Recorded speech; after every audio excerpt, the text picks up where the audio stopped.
Thanks, Sue. Thank you, Sue. Well, thank you, everyone.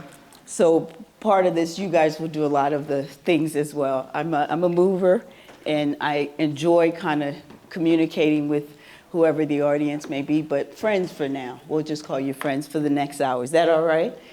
I was looking at Lex and telling them what a great job they did, because some of the things that we were invited to really consider is when we look into crises, I want you to think about some of the aspects of where someone's coming from. Some of the childhood experiences, adverse experiences may lay dormant for 30, 40 years, and then something happens at work and someone snaps, and we're trying to figure out, I didn't think that could happen. Well, it's part of what's been held up, and now has no place to go, so it has to express itself out. Again, my name is Maude McCullough. I'm a licensed professional counselor, also a master's educated nurse, and a nurse educator, and let's see what else, a mental health. I obtained my mental health degree, which combines two things, one in mental health counseling and the other in rehabilitation counseling. And just recently, within the last year, yay, coming into Hereford, finished a doctorate in educational learning and leadership development with an emphasis on organizational psychology. It's a lot of words. It just means working with people. That's all it means. Thank you for having me this afternoon. And one of the things as I studied this and took some time to look at crisis de-escalation. So as a counselor, I'm well aware of crises, right? I'm well aware of talking someone off the wall, as we may say. But in studying this, I had a better appreciation for how important it is that as a community, that we become a part of the de-escalation process. It doesn't always have to be after a crisis. It could be during our community events, when we connect to one another, when we're able to come face to face and recognize someone is walking through something, right? What happened to you, we know that, but also how are you doing? Often we may walk by someone at work. How was your day? How was your weekend? Good. How many of us say that? But yet it wasn't. And we don't, look, a table says, we don't say that. That's the honest table.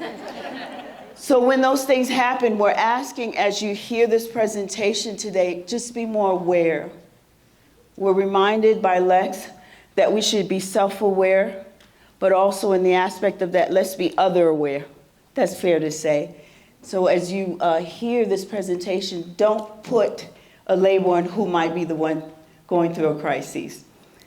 So our objective today is understanding crisis dynamics, verbal and nonverbal communication de-escalation techniques, implementing calming strategies, implementing strategies for children and teens, which you guys will be very helpful in that, building collaborative relationships with support system, which if I were to look at number 5, we're here doing that.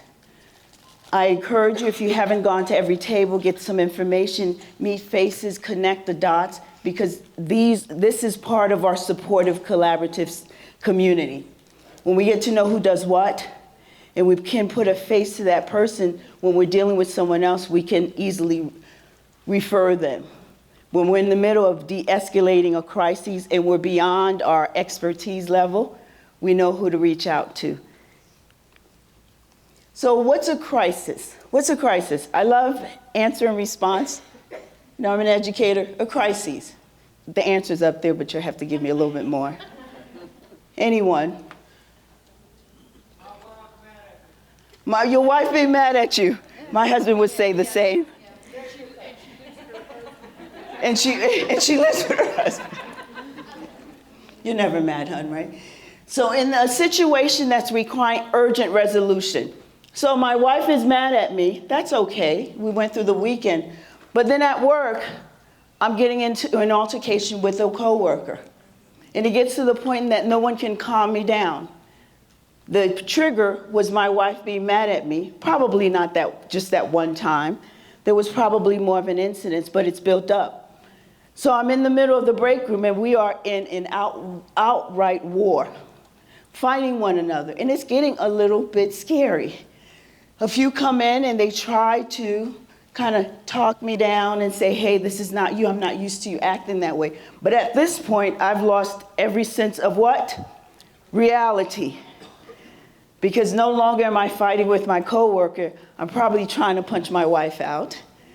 Not because I don't love her, but because the stress has built up to such a degree that my body and my mind have nothing else to do but now to express it out. So I want you to think in terms when we go through some of these full crises. So it's a situation requiring our quick and urgent response. So it's a quick solution for something that's been going on, but we are the road between something that we do to slow it down and then extend to support system. What are some triggers for crises? We heard my wife mad at me. What are some others? Money. What about it? Lack of. Is that happening in our nation? When you go to the grocery store and you have 3 kids and you have $100 for 2 weeks, could you imagine that being a crisis experience, inciting something that may take place? Anyone else? Give me about 2 more. Divorce. Oh, really? I thought that'd be a good thing. Why would that be a crisis? Why would drama? Depending on what kind of relationship is taking place during that process. Depending on where that person is in terms of, I expected to be married the rest of my life, but here, it's been 5 years, it's done. What do I do with this? And I can't talk to anyone about it. Last one. Death. Or severe illness. Oh, severe illness. So we added to, hi, Carolyn, how are you? I should have known. Death or severe illness. Both incites what aspect in someone's life? It starts with a G. I'll let you cheat. Grief. A grief that gets complicated and there's no way to deal with it and no resource for that individual, which in turn kind of sits in there. So we see that sign that says crisis is ahead. What does this gentleman look like? Tell me, what do you see when you look at this picture? Agony. 5-year-old temper tantrum. Anybody had that at 57? Well, maybe y'all are younger, okay. What else? What else? What do you see when you look at him? This is important. This is like a pre-quiz. Pain. Desperation. Can you describe maybe how he looks to you? Broken. Distress. Anxiety. What are some physical things that you can see with your eyes that he's doing? Pulling his hair. Yelling, screaming.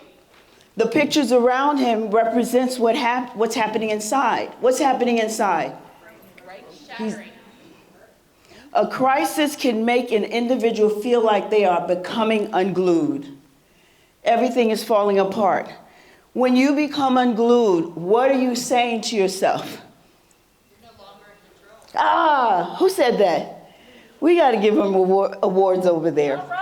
You are not in control.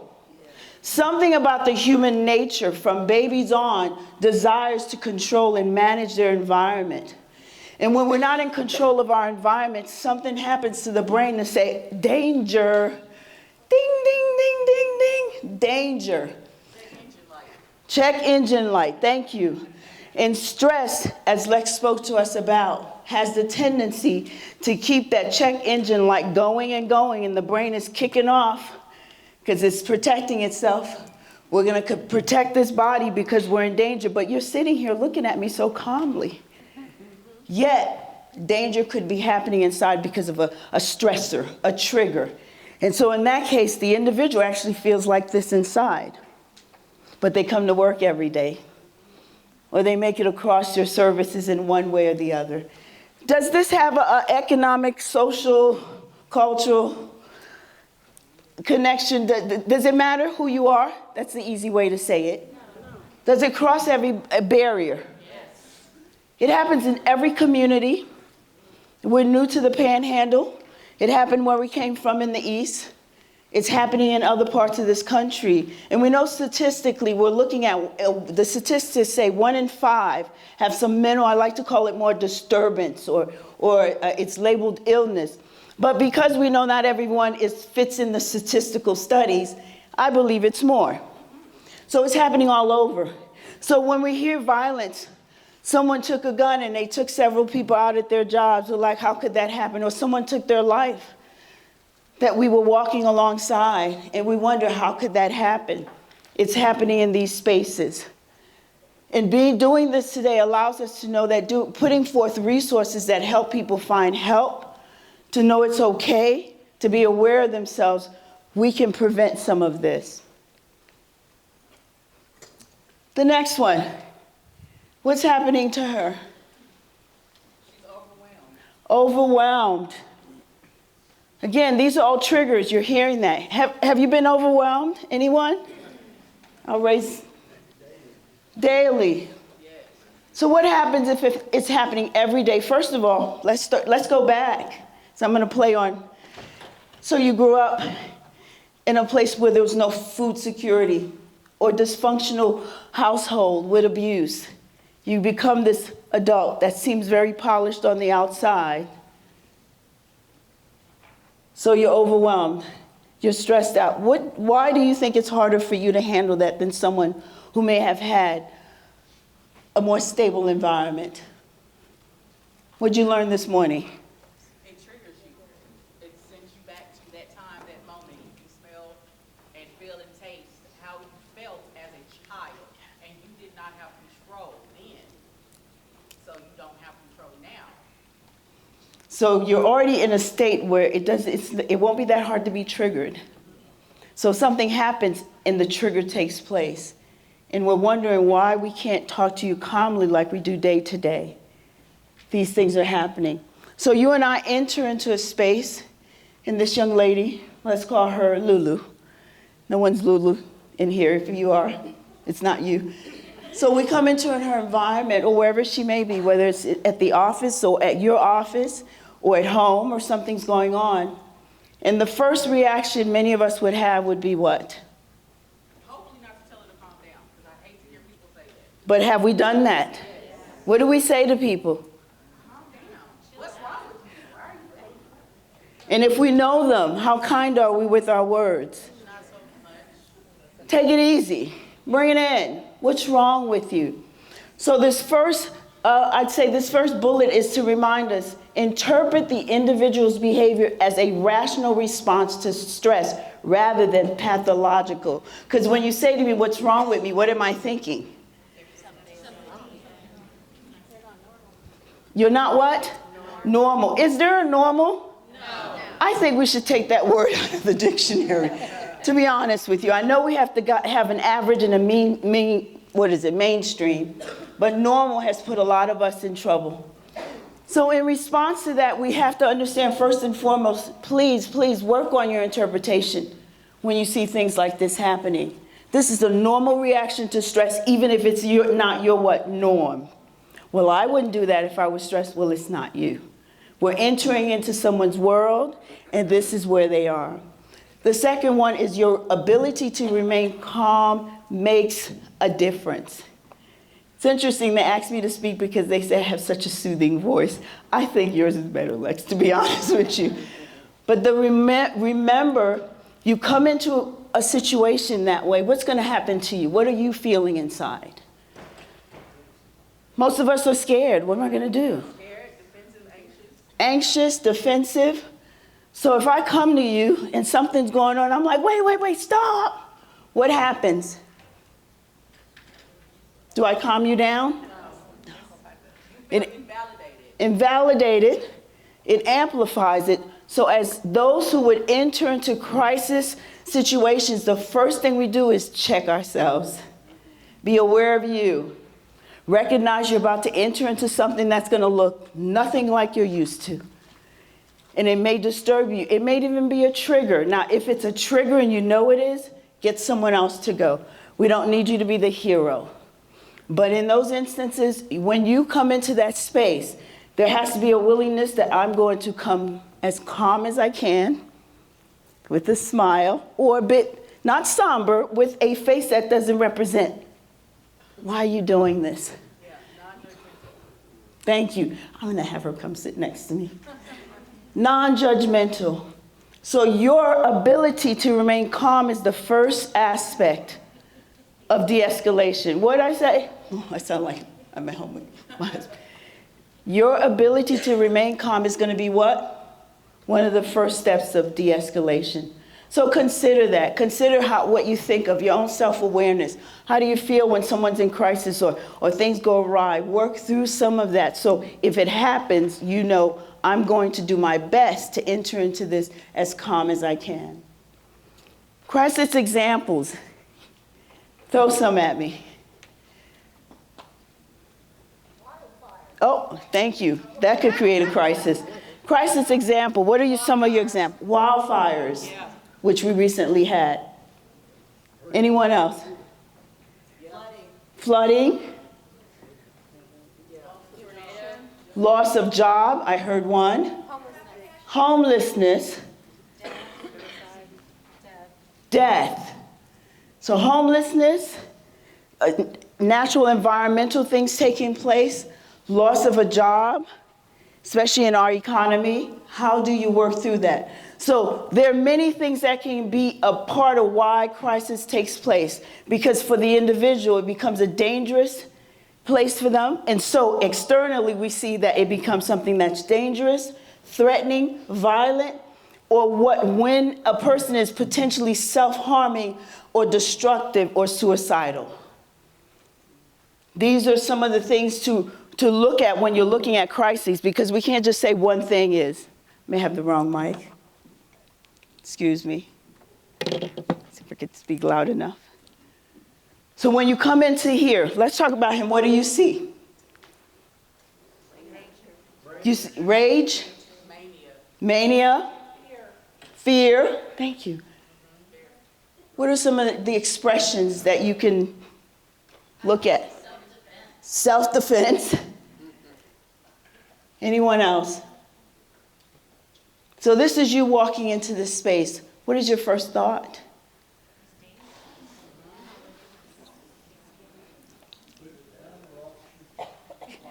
Does anyone else notice something about him that most of us may ignore? What's he wearing? So he could be a CEO somewhere. And this is happening. And he's been normal by all intents of what normal means to us. And then one day, something triggers. And this is what's taking place for him.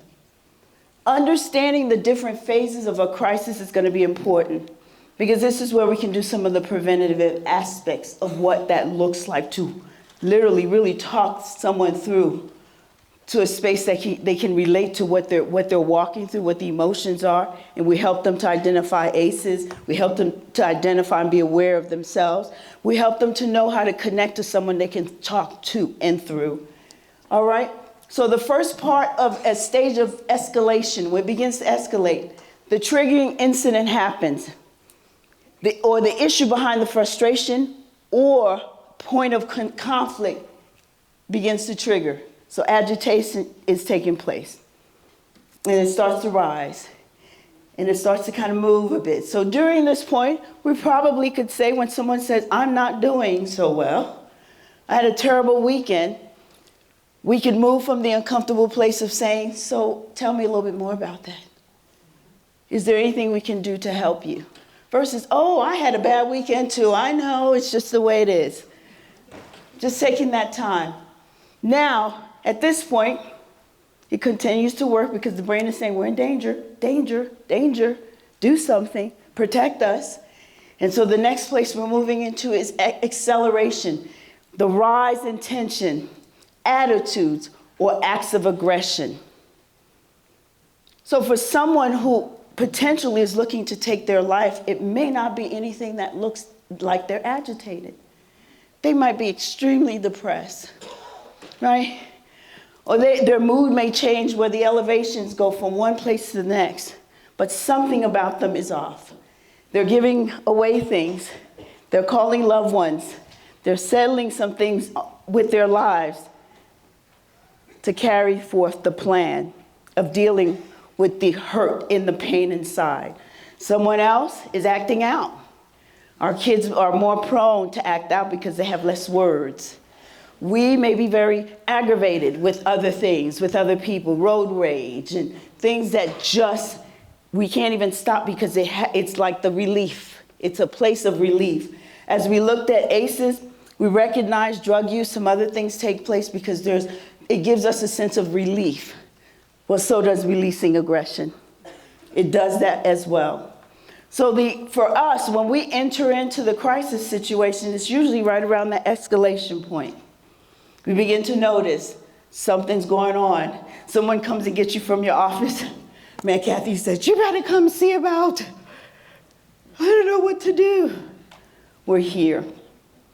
We're here. For someone who's walking through a mental health disturbance, it may be they're hearing voices. Because some things that precipitate it is they're in a mental health crisis, may not be taking meds or having some support system, and things begin to escalate. And they're hearing voices and they're hearing things. So when we come into their environment, everything has gone like bomb over Baghdad. Am I saying it right? The bombs are going, and you and I enter into this space.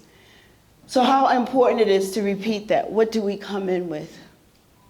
A calm. Thinking, I wonder what happened. What's going on? Not so much what's wrong with them, and how can I be of help? Important. Once we move into that place of escalation, if we're able to come into their environment and so speak things, help to de-escalate, then we move into that space where the escalation takes place. The use of techniques and strategies to diffuse the crises, I can't see my glasses, and bring about safe resolution. Not someone taking their lives or the life of another, which that we're not the ones that control that as much. But that de-escalation now, you had the escalation, so the de-escalation begins to take place and they're coming down off that hill. And our hope is that we would get into recovery. The recovery means they're coming back to whatever is considered normal for the operation of their lives. I wanted to look at this again and over so we can see it from the perspective of these three sharing with us. So we have three participants that's helping us. The first gentleman, what would you say he looks like? That's good, but you're supposed to say calm. So this is, and for him that may be calm. He's learning some techniques, how to breathe, how to actually kind of bring himself in when things are going on, and he begins to stay calm. It doesn't move beyond that. And so, but it continues. The trigger is still ticking, ticking, ticking, ticking. Agitation has taken place. Acceleration. Our helper in the middle, what is she doing? She's breaking out. That class side, we're just going to have to see about you, okay? She's breaking out. So where is she now from where our first helper began? She's in her crises. She's not herself. Things are changing. The peak is there. And so if I come in, I say, calm down. What's wrong with you? What am I doing? Making it worse. I'm making it worse. Because at this point, and we'll look at that when we look at the children, what is the brain doing? Can I reason that I'm acting that way? Is there, in her mind right now, is there reasoning going on? Is there logic? There is fight, flight, freeze, fawn. Because what is she inside? In danger. Want you to think of someone's crisis as because inside they are registering danger, danger, danger. And we have two things we do as human beings. We either fight or flight. And everything about our body responds. My brain shuts off, that prefrontal cortex says, bye-bye. We're not going to help you with reasoning and logic. Everything about the system now begins to pump needed resources, oxygen to our organs. Our legs get stronger, our breathing begins to go a little faster so we can pull in more of the resources to do what? Because we're going to defend. And that defense could be you fight or flight. You could be in the same room and flighting. You shut down and you resort to withdrawal, but yet it is still taking place. So misinterpreting where someone is in the midst of the crisis is going to be another thing that we have to pay attention to. At those times, they may speak out and say, you know what, I am so angry. I lost my job. I thought I was going to get a promotion.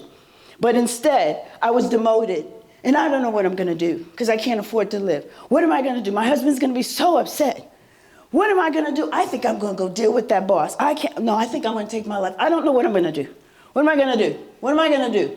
So you walk in, what do you say? What do you see? You have to answer before I give you the answer. What do you see? What do you say? How can I help? Let's look at the situation. You validate. I can see that you're upset.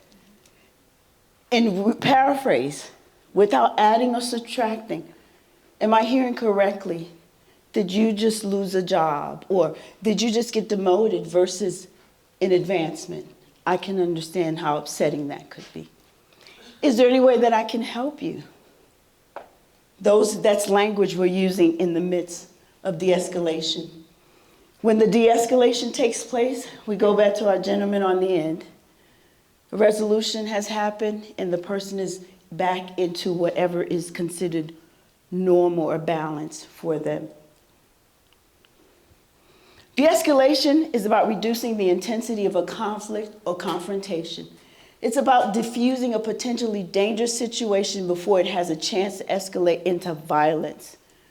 Because for us, we want to prevent anything that could now become violent to themselves, violent to others, and violent to you. And we want to do some things that in a space that we can enter in and help them make their way back to whatever, again, is considered normal. There are many different strategies that can be used for de-escalation. The control force reminds us one of the few effective tactics includes situational readiness, which means I'm ready at all times. I'm paying attention to my environment. The crisis response team are really well trained in that.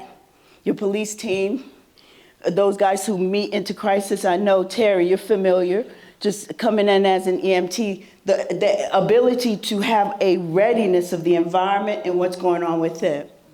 So that's really important. The next one is active listening. When you think about active listening, what does that mean to you? Listening without interrupting or without formulating a response. Listening without interrupting or waiting to formulate what you're going to say. And that's hard in a crisis situation. Like, what was going on? What do I do? We are to do as best as possible to hear, listen, and possibly get a sense of where a person is, and then maybe respond. And sometimes it's silence. But in all of that, you are now taking the second step of, okay, I see that you're valuable, your point is valid, and how can I support you in that? And the next one is negotiation. What would that mean for someone if we use the tactic of negotiation with them?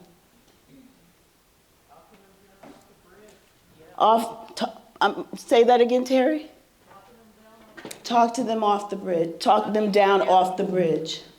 Giving them some options, alternatives. Because when we give someone options and alternatives, true, don't lie, what are we doing? What are we giving back to them? Power, control. Because it all started with, I have no control. You're doing a great job. De-escalation should be used as the first choice method. For all you wonderful responders and caretakers, what's the first method? De-escalation.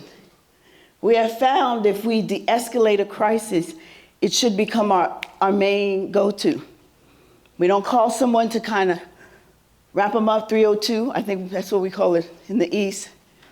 Put them away. Or do something, react in violence or react in aggression. But we look to mediate by de-escalating It is the first choice method. First thing, when you enter a crisis, the first thing we're to think is safety first. That's also part of the situational awareness, being aware of your environment, safety, what's going on. Is there something that they can potentially hurt themselves with, hurt someone else? Are there people around that should possibly we move out of the way? Can we move them into a private space? Are they willing to do that so we then can contain in a place that the possibility of violence is less and less? So we're going to inspect our environment. We're going to remove potentially dangerous objects. Now, I have to speak to that because you don't remove something that's going to further escalate. You don't remove something that's going to create danger for you. If you can, you do so. If you cannot, then we work on either inviting them if they would like to go someplace else that would be more quiet, even more private, that we can talk and find some solutions together. That's a good way to work it. But if none of that's taking place, safety first, which also enters into distance. We're going to honor their space, which may mean you're about maybe 6 feet apart. And as you're coming, you give that space because it shows first and foremost respect. At which point, when someone's really upset, most people do not want you coming to touch them, give them a hug, or temper in some ways, because you are now invading that space that's already feeling out of control. Don't touch it. This is my husband. So in implementing your calming strategies, you're coming in already, mindset. You're coming in, thinking calm. I tend to talk with my hands, so I have to remember to keep them down a little bit. Talk to Maude and say, okay, keep those hands down. I know you're nervous. And manage what? Our emotions. What am I feeling? Remember your deep breathing. I may have to take it internally for about 2 seconds. And through your nose, calm. Because at the same time, the responder to this is dealing with their own stress and crises at the same time. Watch our facial expressions. If I come with a very angry face, punitive, frustrated, like, oh God, we gotta do this again, we've already blown it out the water. We've already kind of pulled up the switch a little higher. So we want to remember that our facial expressions are important. If you come in someone stark naked and they're going through crisis, you'll go like, oh my God. Okay, it's a birthday suit. It'll be okay. We're adults now, right? We do things to remind ourselves this is a normal space to be when I'm stressed. When I feel I have no control, I'm trying to obtain control, and right now I will do whatever it takes to get that. The next one is a composed demeanor helps to facilitate de-escalation. Can we repeat that together? A composed demeanor helps to facilitate de-escalation. What does that look like for you? You may have to practice what it looks like to look a little bit more composed. You may have to talk to yourself while you're still listening and figure out what is it going to take to stand in a position that helps the person know I am no threat. I'm here to help. Keep your body language neutral. Talking hands, people, you can't move your hands, and be mindful of your hand movements because we find that incites more aggravation. And we don't want to do that. So we keep calm and we become a calming tool. All those things we talked about, they're calming tools for you as an individual. Communication techniques are key. And that goes without saying, right? I shouldn't have to ask a question. Why is that important? Why is it important? Why is communication important?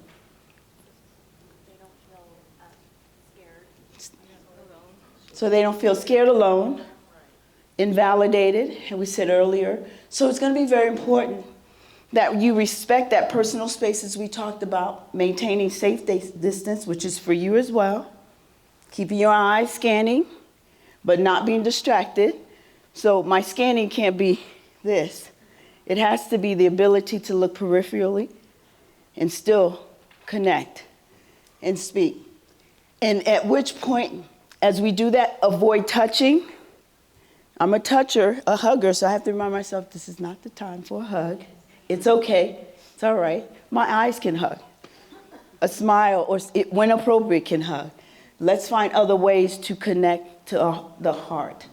Nod, and not profusely, but nod, which brings acknowledgement. It says, I hear you. I hear what you're saying. Ask follow-up questions. May I ask you a question? Paraphrase as clearly as you can. Summarize to verify your understanding. Short, brief, but verify what you've heard. But do not interrupt or change, interpret, that should be right. Interrupt or interpret, or change the subject. Someone saying to you, you know what? I don't know what happened, my coworkers at the rig, I was trying to do something, and then all of a sudden, someone said to me, you put the screw in the wrong place, and I just hauled off. I started getting about 10 of them. And then you respond by saying, okay, let me see if I understand. Are you saying something took place that was upsetting, and due to that, you responded by, hitting them. Let's be as honest we can without accusatory. And then instead of saying that, we say, yeah, I understand. Sometimes they could just get on my nerves. Is this your time to vent? No. Because you don't want to add to the fuel. Show genuine concern and desire to understand without judgment. Oh, God. Can we all do better about that? Because we have our own mindset about what that means. We also have our own mindset about when someone has mental illness, what that means. So we walk into a place, someone's talking to themselves. We all of a sudden say, well, they're out of their, or they're crazy. Okay, I'm letting you say those words because I try not to say them because I don't believe in them. I don't even believe in normal. And so in the midst, we find ways to remind ourselves that, okay, when I come into this, I'm going to show genuine concern and I'm not going to judge what I see, which means I go back to being self-aware. Which means I go back to a place that everybody's going to look like me, sound like me, deal with emotions like I do, and it's okay. And it's okay not to be okay in this moment, no matter what it looks like. I'm a resource that's here. How do I help this person know I validate you? I see where you are. How can I help you? What works for you in this place? And if I don't have the resources, would you mind if I invited Lex over?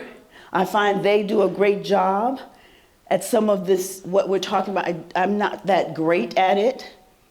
Can we go over? I'll walk with you, because remember, I can walk with you when we attend with whomever your resource may be. While they're in crisis, you don't want to, here's Maude's card, call her, right? True. Right? What would that do?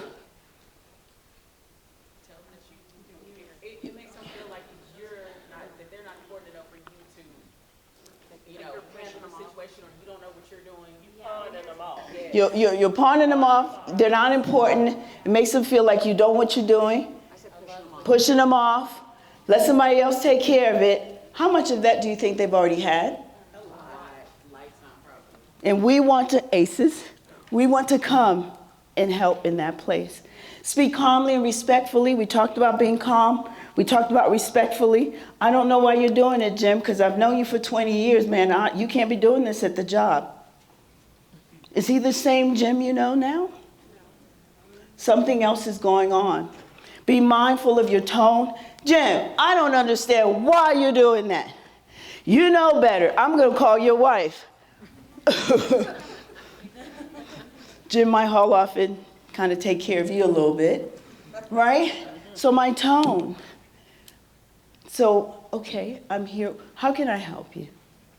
How do you think we can best resolve this for you today, or at least help you right now in the crises? It's okay to say crises.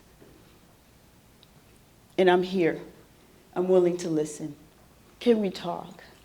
And some things you'll have to look for language that fits your way of walking through the calming techniques.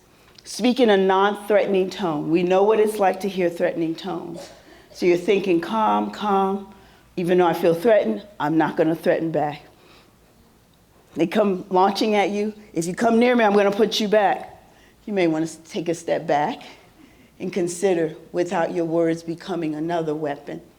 Use silence to think and process before speaking. Why is silence important?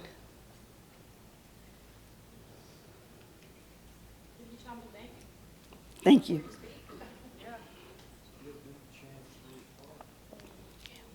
It gives both parties a chance to at least you think and process, then possibly begin to do some thinking that the logic system may begin to enter in. Active listening, we shared that already, but we'll go back and look at some of the points.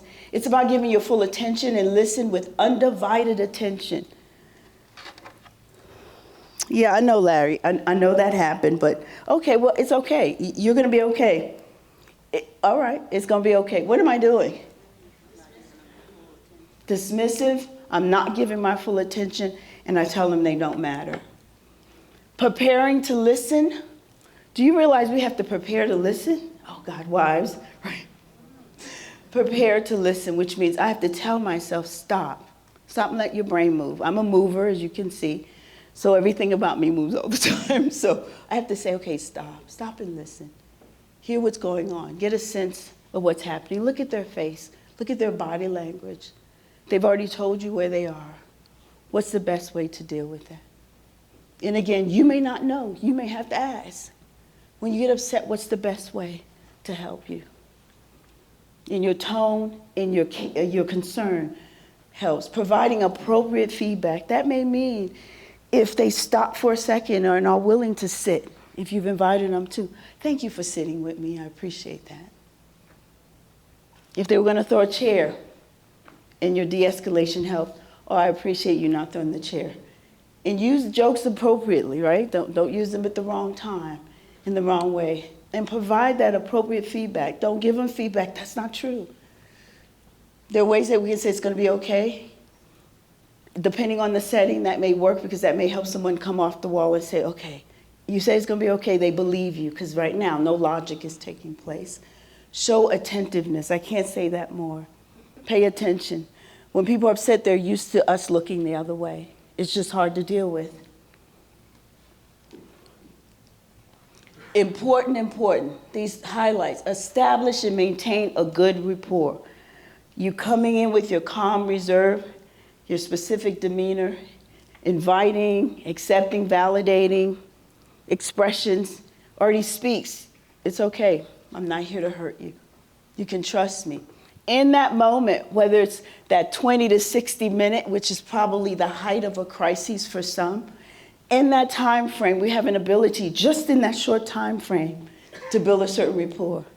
So we want to maintain that.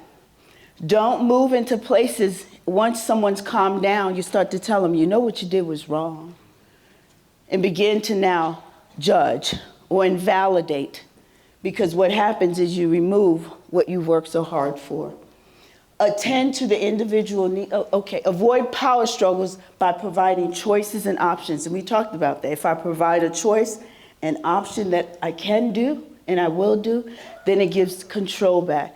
But if I fight, got this tug of war going, I create an environment when the person can get more and more upset. It doesn't matter what may be happening, whether it's a mental health disturbance, illness, or someone who just seemed to just went off because of something that took place at work. Provide specific and positive reinforcement for appropriate behavior. We shared that before. Get assistance when appropriate. What does that mean? That may mean there is a crisis team in your area or someone else to call. And as you're going to where you're going, there may be a time for you to call 911, make them aware. If it's potentially extremely dangerous, you're going to make them aware that this is taking place, that you are going to start de-escalation process. It may mean reaching out to your MCOT and some other. And as part of our table at Hereford, we have some paperwork with some of the resources Some are here, some are in the Panhandle, some are in specifically Des Smith, but some of these people are here today. So again, be mindful of where you can get your help and your resources from. If you don't know anything or anyone, main one we can call is 911. 911. They'll know what to do. And they'll know what to do. If you're someone in uniform, and potentially they're not comfortable with your uniform and what it represents, you may consider having someone else or taking whether that jacket or, your police officer, you come with your gun and, they have issues with it. Make a decision on how you're going to work with how you approach. I won't tell you not to do things you're supposed to do for your safety, but use wisdom. All right? And get assistance when you need it. What do you believe is happening with James?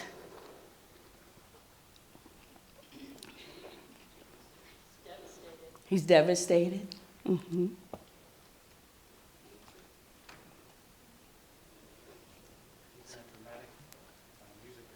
He saw a traumatic music video. I love Des Smith. I love y'all in Hereford. Okay. Traumatic music video. But for crisis, let's see what else we can find. What do you think? He's hurting. And even specifically when you're dealing with male hurt, and I think it's safe to say, it has a tendency to come out more in aggression than in depressive state. Women, we do the opposite most often. So someone like this is being aggressive, punching the walls, hitting someone, we assume this is where we stay. But there's something hurting. There's pain. There's pain. Anything else you want to share? I was supposed to make everybody stand up and shake because it's afternoon. All right, you'll do that after. What are some strategies for approaching James? We talked about them. What are some, guys? What? Ask him if you could just stand with him. Anything else, Rico? Let him know you're there to support him if he's ready to talk. Let him know you're there to support him if he's ready to talk. Maybe even just offer a bottle of water. Offer a bottle of water, which is in one of our slides. Meet immediate needs. If he looks like he's thirsty, maybe even hungry. We don't know. But pay attention, because what are we doing? We're assessing the whole time. Assessment.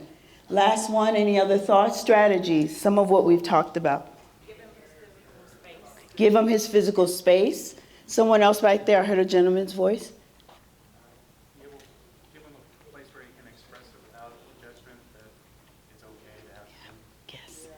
Give him a space where he can express without judgment and tell him it's okay to have feelings. How many of us grew up recognizing we shouldn't have feelings?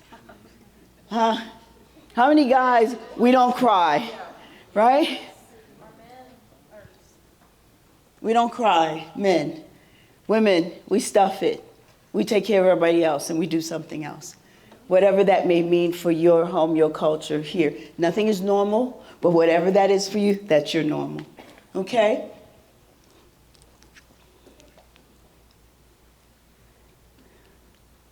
I may have messed up my clicker. As we end with James, I want you to consider some of the things we talked about and whatever highlighted for you. Spend some time looking at that. And if there's some things that didn't make sense to you, go. I mean, there's resources out there unbelievably for crisis de-escalation at every space.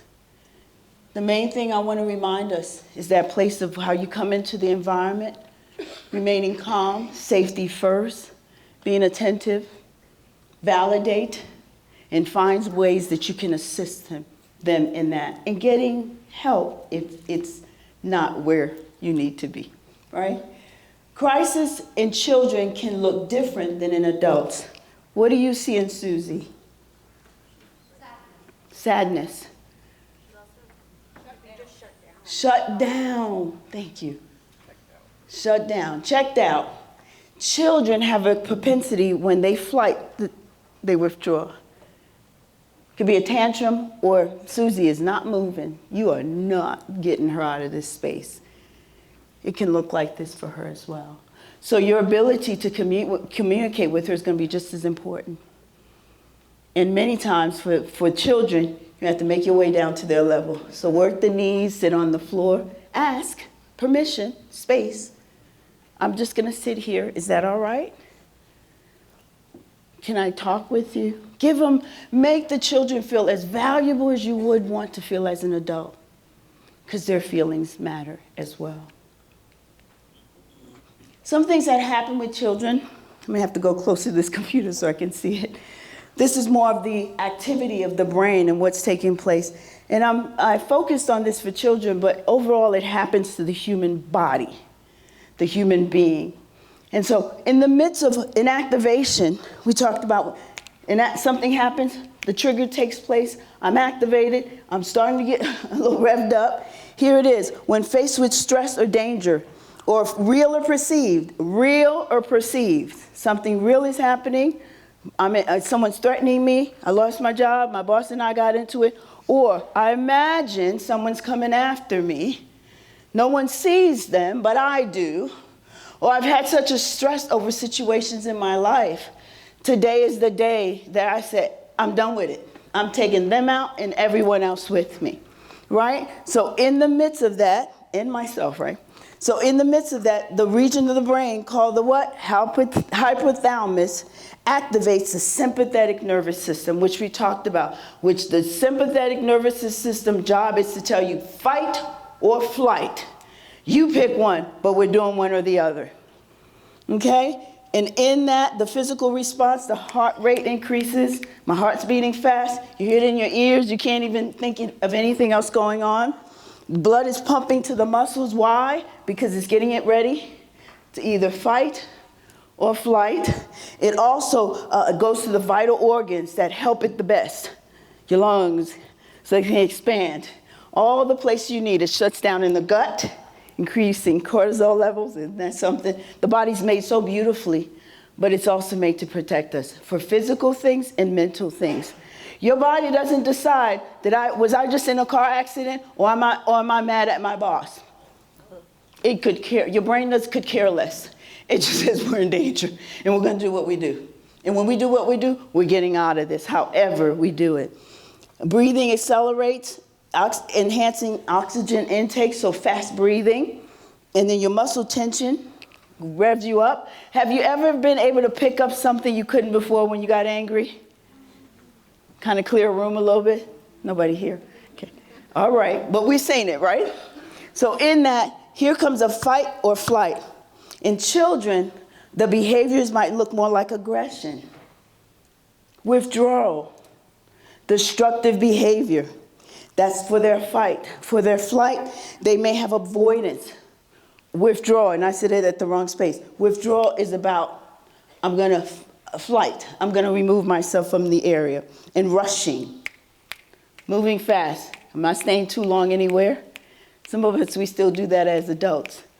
I'm not going to stay too long in my emotions. I'm not going to do this because I'm avoiding and I'm running from things.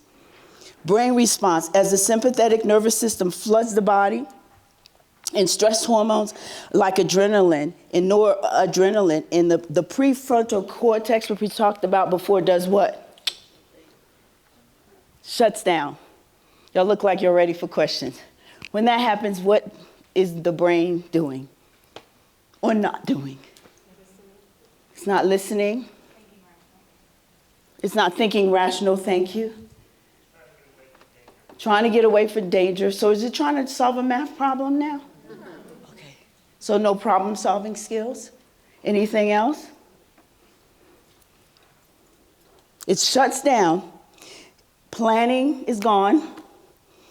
Decision making, as we said, gone. Problem solving out the window. Controlling impulses. Most days I could probably have contained myself from throwing that table across the room. But I can't control that, and I don't know what's wrong. Well, the brain says we are in danger. This is what we're going to do. So you meet someone throwing things around, and you're like, what in the world is wrong with them? Their brain is saying, we're in danger. Danger, danger. Do whatever it takes. Why is it important that we understand these pieces about the brain? Yes, sir. You know, I may need you to take the mic. You've experienced it in your practice, it looks like ADHD. Yes. Can look like oppositional behavior.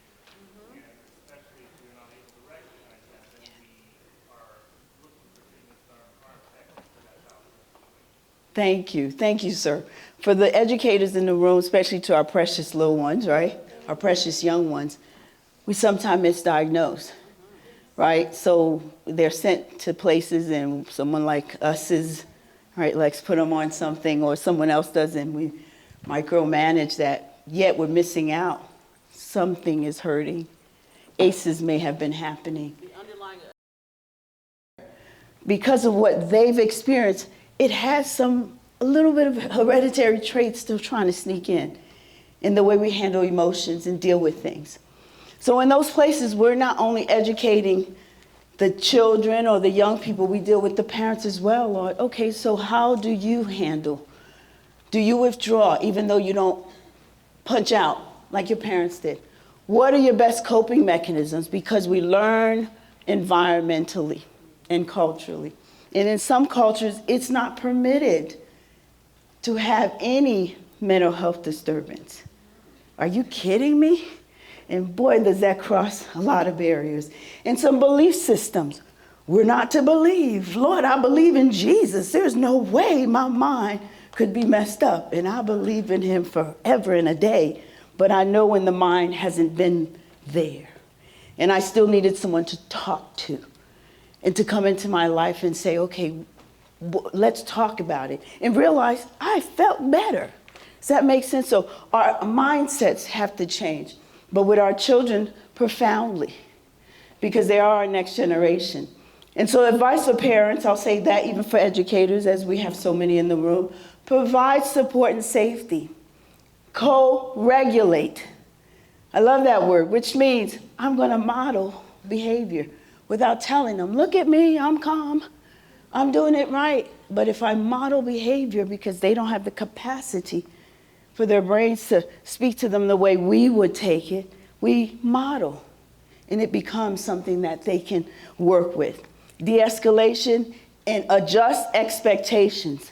Kids are not, okay, disclaimer or acclaimer, kids are not meant to sit in a space for hours on end and not move.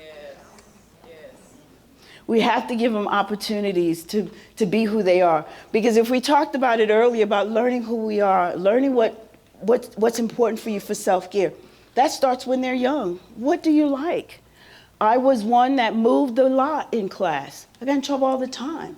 So we do RAP, which is a wellness recovery action plan. Would love to present one to our community, where we've learned how to develop wellness plans for ourselves as individuals, from crises to just everyday living, that allows us to be. And in those classes, we put pull toys, things you can color with. We allow people to get up and go to the bathroom. You can go answer your phone. Because we grew up in environments, you sit still, you listen. Where some of us listen better when we're moving. That's for teachers. All right, I don't know where I left my clicker. Did I leave it with you? In all of this, we're being reminded, babe, I left my clipper. I call him for everything. I said, babe, I didn't do this. We're going to go over this one more time, and then we're almost done. Escalation. Physiological changes, you're getting upset. What do you remember is taking place? You guys may want to stay with me longer if you don't answer. This is your post-quiz. Trigger trauma. Crisis. Wise owl is flying away. What do? We identify the signs of agitation. We redirect as best as we can. Model coping strategies. Preferably if we have taught some things beforehand, it makes it easier to pull out of the resource bag. The trigger already has happened, so we move to escalation, and then we're in full-blown crisis. We walk into a room, a child is kicking about, destroying property, and hurting themselves. What do we see taking place? Do you remember? Dysregulation, fear, feeling threatened. What do? We focus on what first? Safety. And then what else we do? Space, we give space. And then we, thank you, stay calm. and provide reassurance. I'm here. Don't use a lot of words. Don't use a lot of words. For the caregiver, because there is that, control your own what? Responses. How I'm going to deal with it. Don't see it as an abnormal thing that never happens to you and yours, right? Model calm behavior. Use non-threatening body language, tone of voice, and your words as well. And in stabilization, because what we're trying to do is we want to hit de-escalation, which begins starting with calm. They're starting to calm down because something's taking place. And when that's taking place, focus on the calming strategies. Whatever's working, let's continue to use that. Do not rehash. Do you know what you did? Why did you do that? That is not the time to call reasoning in, and that's not the way. And then stabilize, which means for that person, whatever that looks like to be calm, to this stage, they move into that. And in that place, we show respect, compassion, great deal of compassion. And we may even be able to work on some problem solving. Like I said earlier, what are some things that we can do to help you with some coping strategies? And our children, it's going to be important that we remember the various aspects because they're different in their response, that as those who are around them, bringing empathy and being non-judgmental. Because we have an idea of how kids should be already, even if they're not ours. So we're going to have to work on those things to help in that de-escalation, because whether you say it or not, it is seen and felt. Avoid overreacting. Oh my gosh, how could you do that? We want to work through that. Set positive limits. We want to work through what it looks like to give a limit. Okay, I can't stay in the room if you continue to throw things. So I'm gonna step back a little bit until you stop throwing the chair or whatever case that may be. Don't leave them alone, right? Ignore challenging questions because again, you now begin a tug of war with the young ones. It's very different of how we do that. Allow quiet time for reflection. That does not mean turn in the wall, go in the room by yourself. It means give a moment. Give a moment. Remaining in the space where they are. Do a quick body scan, making sure no harm's coming to you and to them. Use whatever diffuses the situation. For someone, it might be like, hey, maybe we can go out to the playground and play on the swings for a bit. Why is that important? They get to play on the swings. Somatic movement, fresh air, some kind of activity that helps to release the tension. If they're willing, you remain with them as well. Practice reflective listening. Important for our babies, right? Our young ones. Last, post-test. What is the physiological changes that are occurring in Marvin?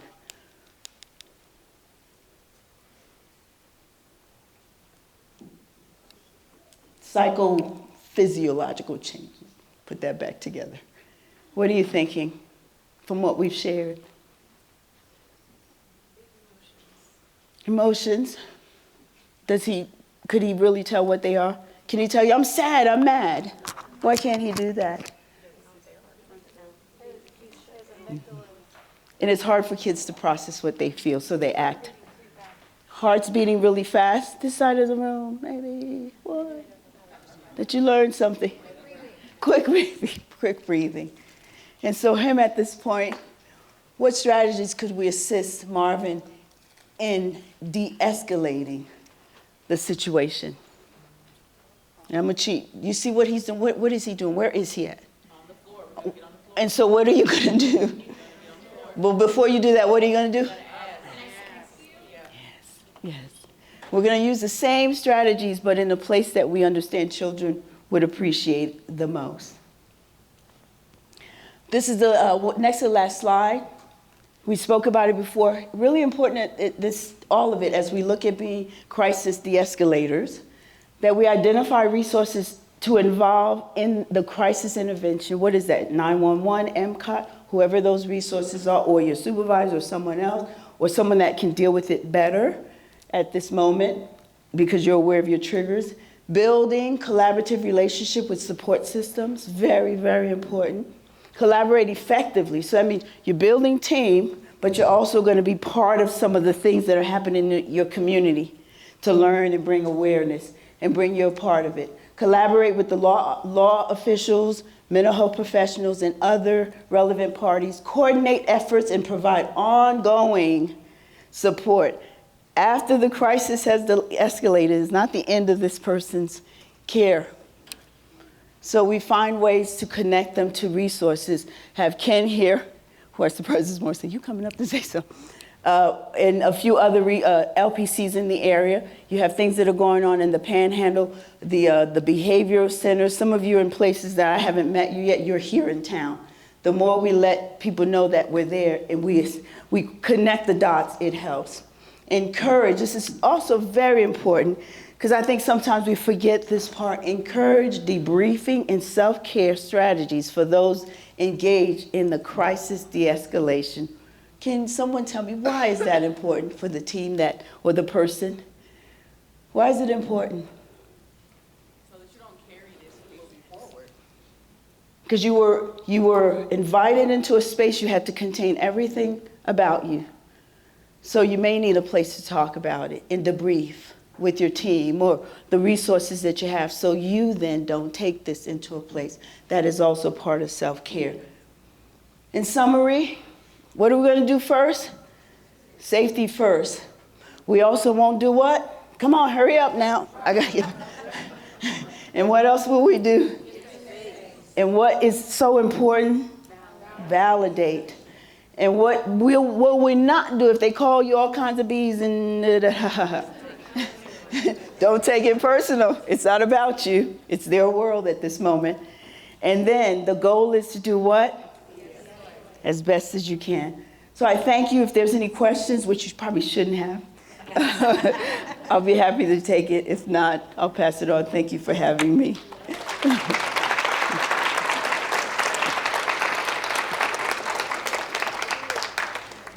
Question? Yes, ma'am. Okay, I have two. Two. Oh. So, how would you personally go about de-escalating a crisis happening amongst culturally sensitive children? Okay, thank you, thank you. At this point, I'm going to invite my colleague up because I already prepped him and said I was going to ask him to come up so you can meet him. This gentleman here is Ken Haney. Some of you may know him. He's an LPC, but he's also an LPC supervisor, which I had the privilege of having some time with him as I completed the LPC here. And because of it is his expertise, and some of you who are in the room, we would love your feedback as well. I'm going to ask him to answer that question for you. Thank you. Okay, in what sense does the cultural diversity affect the interactions?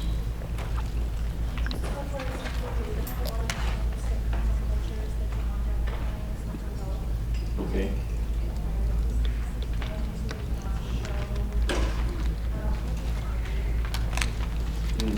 Okay.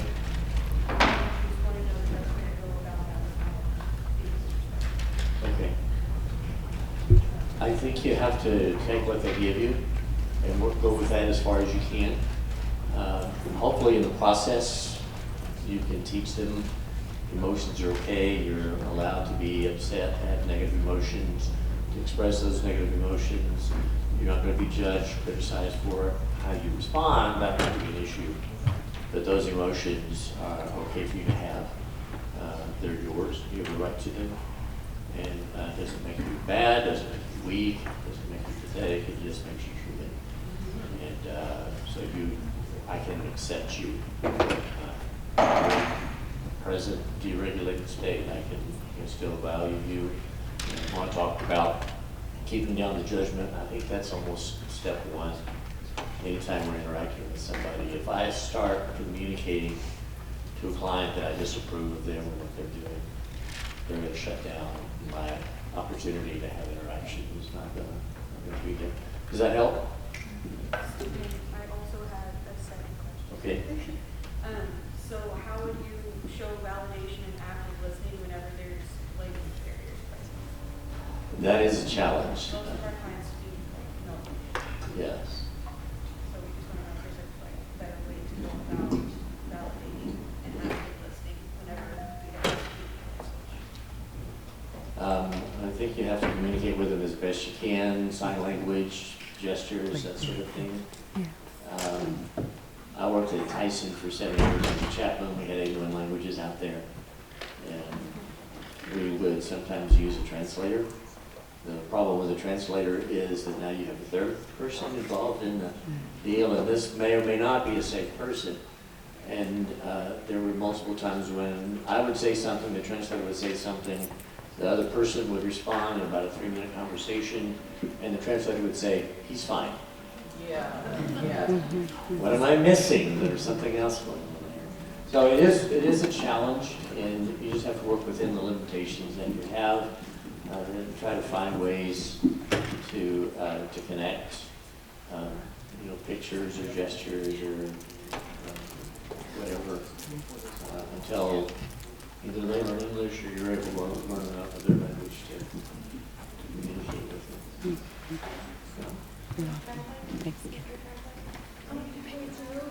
Thank you, Ken. Thank you, Ken.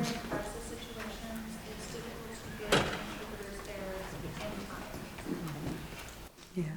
I would also add to what Ken said is a place of even learning how to build rapport beforehand, and some of which is being interested in their culture.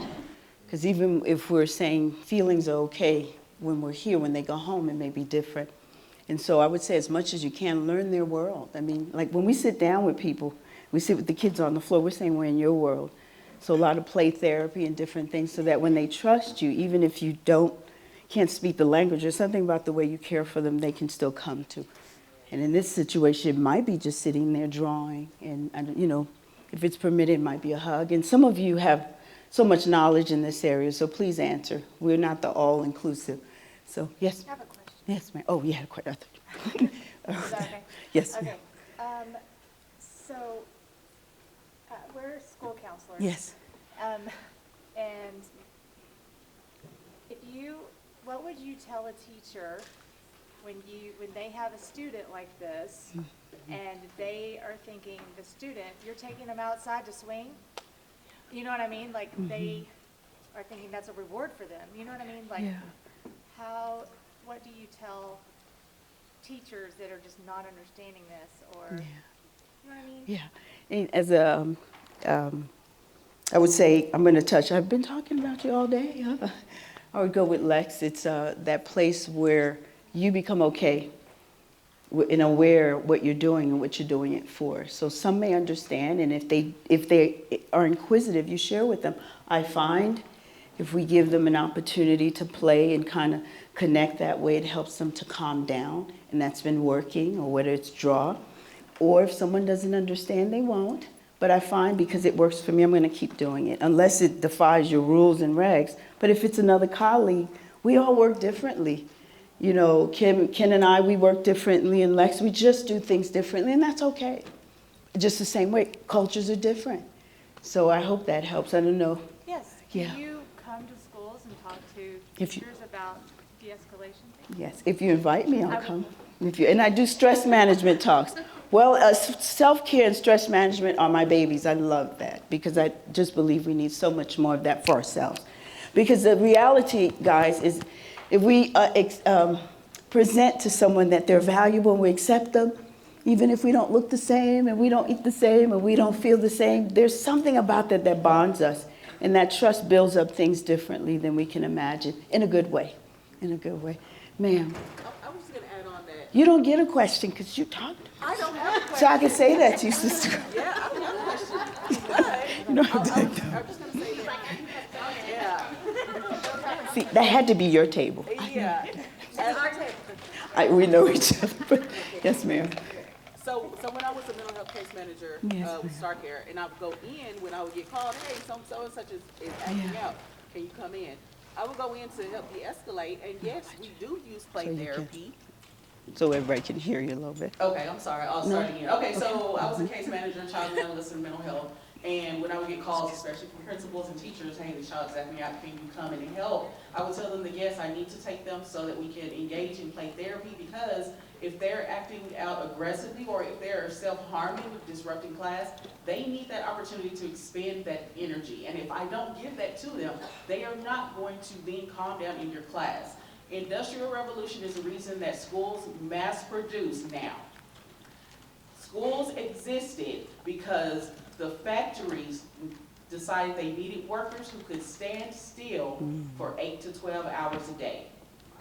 That is why we have our school system that runs the way it does, for job purposes. So you also have to understand that psychologically that child is a child and they need movement. I argue with my husband about this all the time. Children have to have an outlet, just like we do. We can get on Facebook, we can get on TikTok. We have an outlet. We need to afford them. Yeah, we need to afford them these same things. They're not just small humans.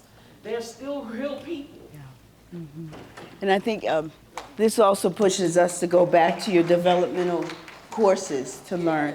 I must be a child because I got to move all the time. I was just Yes. there, and you might be able to hear me without the mic. Yes. Okay. I And was then gonna say, something that, that has worked for me with kids who are like majorly distressed and you're not able to get through it, this sounds insane.